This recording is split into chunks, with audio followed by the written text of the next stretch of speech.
When Elaine heard this, she was immediately anxious. Her face changed, and her whole body became angry, and she blurted out, "Charlie, you want to kill me? Didn't I tell you, let you bring the book to save me? You don't have long ears?" Charlie said calmly, "I'm sorry, I promised Claire that this house will be renovated next month, and I will take her to move in. I can't break my promise to her." Elaine cursed, "Do you want Claire to bring me filial piety to live in that villa? If you don't take the villa out, I'll be dead." Charlie said lightly, "You can't die today." "It's up to you." Elaine was mad and scolded, "Have you not seen a dozen or so people? If you want to die, don't drag me down, okay?" At this time, Ron observed at Charlie with bad eyes, smiled coldly, and asked, "Boy, let you not bring your housekeeper? Dare to play with me? Believe it or not, you have to die here." Charlie said indifferently, "I only give you a chance to survive. You answer my questions well, and I will spare your life and listen carefully. Who arranged this game today?" Ron laughed out loud. "It's D*MN interesting. You are alone on my site, and you dare to threaten me? You are so brave. Are you tired of life?" Charlie smiled slightly and asked him, "Where is your site?" Ron stomped his foot and said coldly, "This villa belongs to me." Charlie nodded and smiled and asked, "Then, do you know where is my territory?" Ron asked contemptuously, "What? Do you want to cross the road with me? Okay, let's talk about it. Which is your site?" Charlie said calmly, "The entire Orus Hill is my site." "Grass!" Ron scolded, "FCKU? Orus Hill is your place?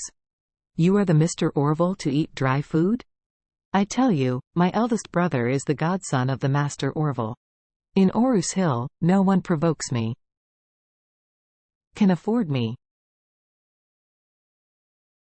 Even if Mr. Orville is here, he still has to kneel in front of me. What are you?" Charlie snorted, stretched out a finger, and said to him, "Last chance. Tell me honestly, who set up the game today?" "You stupid." Ron angrily, "Dare to be disrespectful to the master, I'll kill you." As soon as the voice fell, Ron felt that his right hand was suddenly grasped by a strong force. Looking up, Charlie had firmly grasped his right wrist. At this time, Charlie grinned and said, "Come on, I will give you a 12 rings." Ron blurted out subconsciously, "What 12 sounds?" Charlie suddenly grabbed his right thumb and smashed it back slightly. With a click, the thumb snapped straight back. Ron's finger was suddenly broken, and he shouted in pain. Charlie smiled lightly at this time and said, "This is the first sound." After all, grabbed his right index finger and broke again. There was another click. Charlie smiled and said, "This is the second sound."